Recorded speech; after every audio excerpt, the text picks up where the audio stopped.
You're listening to Alabama the Beautiful with cosmetic surgeon Dr. James Koehler and Kirstin Jarvis.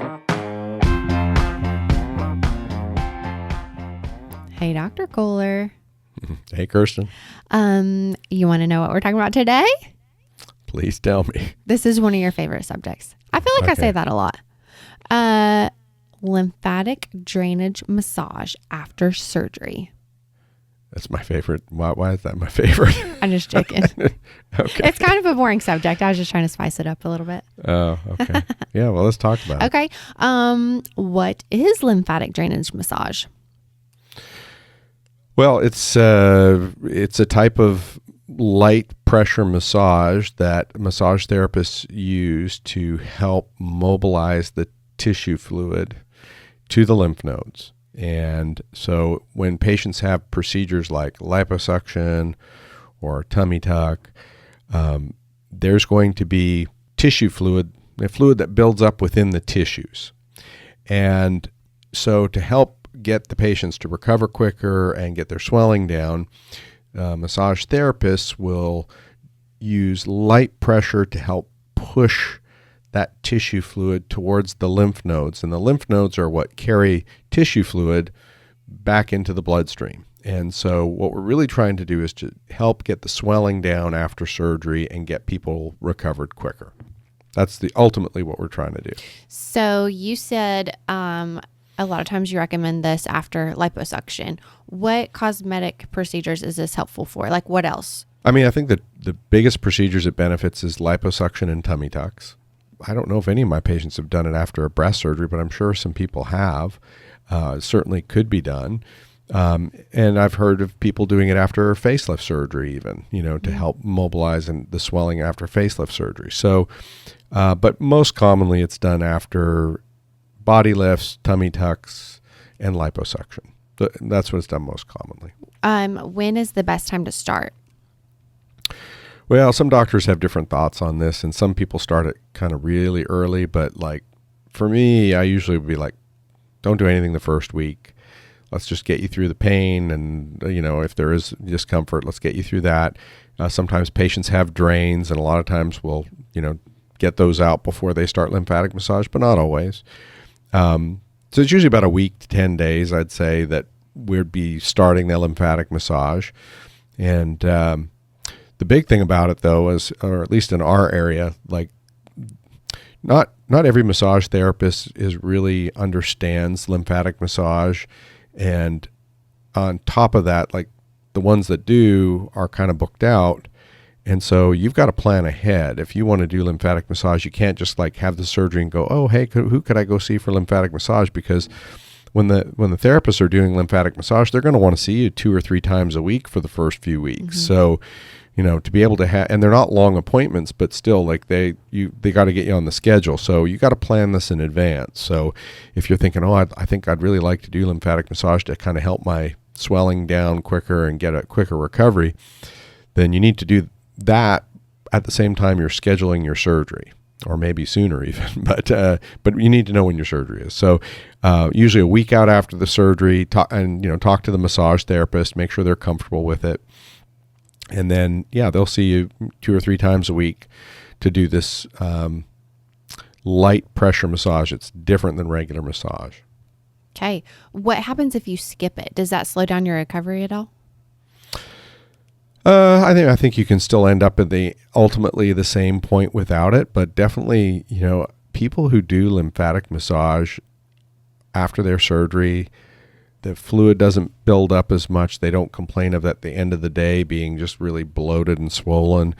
And, I have some friends of mine that actually in other states that actually have somebody in their office that does that. And they swear by it. Like they think it's, like it makes a big, big difference. So what are the benefits? Does it help with bruising and swelling? Well, I've heard people claim it helps with bruising, definitely swelling. Swelling is the big one. I mean, and it helps. The thought is that, if you can help mobilize this tissue fluid, you're going to get less fibrosis and scarring and in the deeper layers. And, maybe potentially less risk for things like seromas.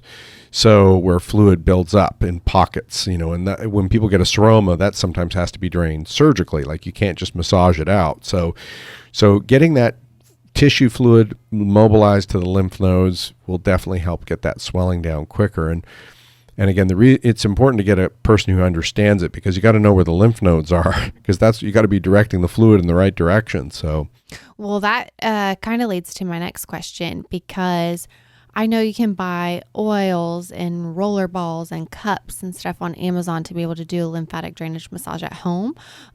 So is that something that you can do yourself, or should it always be done? Okay. No, you can definitely do it yourself. And I think there's some nice little videos and things online to kind of help people.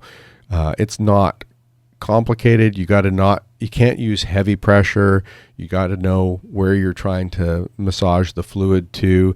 And, after you've had a few sessions with a lymphatic massage specialist, you'll kind of see what they're doing. I mean, if you have somebody that can help you do that, I mean, the thing is there's incisions, okay? And so you cannot be massaging in the wrong directions, and you can't be tugging on the incisions, and so having an experienced professional is important. But like, let's say you're a little further along where everything's kind of more or less healed, you can continue to do lymphatic massage, and you can do it yourself and with those tools. But I'd say early on, you want to definitely have a professional do it, because you don't want to open up your incision or maybe use too much pressure. So a trained person is what you want to do at first, but then once you've sort of seen it and done it, and maybe now instead of being 2 or 3 weeks out of surgery, we're 4 or 5 or 6 weeks out. Well, you could do it yourself. You're not going to hurt yourself at that point by doing it, and it'll probably help. Do you have any favorite massage specialists close to us that you like to refer people to? Yeah, I mean, we definitely have some people. We can, if you contact our office, we can certainly give you their names. I'm not going to speak it out online. I mean, there's definitely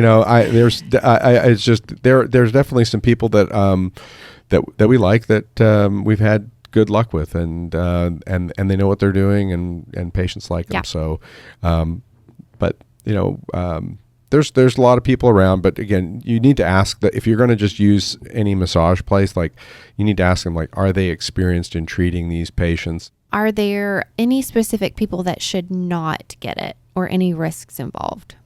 If somebody's rough, or they don't respect early post-operative incisions, or they're, maybe an incision that's maybe not fully healed, and they get bacteria from some kind of oils or stuff like that into your incision, that would be I don't say there's no major contraindication, but somebody's got to be careful in those, especially if they're starting massage earlier than a week. If the doctor likes their massage earlier than the week, you want an experienced person doing that. Is there any correlation to lymphatic drainage massage and great final results, or is it just mostly about healing faster? I think mainly it's about healing faster, but I would say there are exceptions. When people get high definition liposuction done, where like you're kind of etching and carving out abs, that's a procedure where if you're not really diligent about getting the fluid out and getting things to stick down and heal down, like, you can end up with maybe more fibrosis and a result that's not nearly as good. So like, there are certain procedures where I'd say it may definitely influence the outcome of the procedure, maybe not all of them. I do think it's beneficial, but people that do the sculpting of the abs for high def stuff, like, you're going to want to have lymphatic massage as part of your recovery process. No question.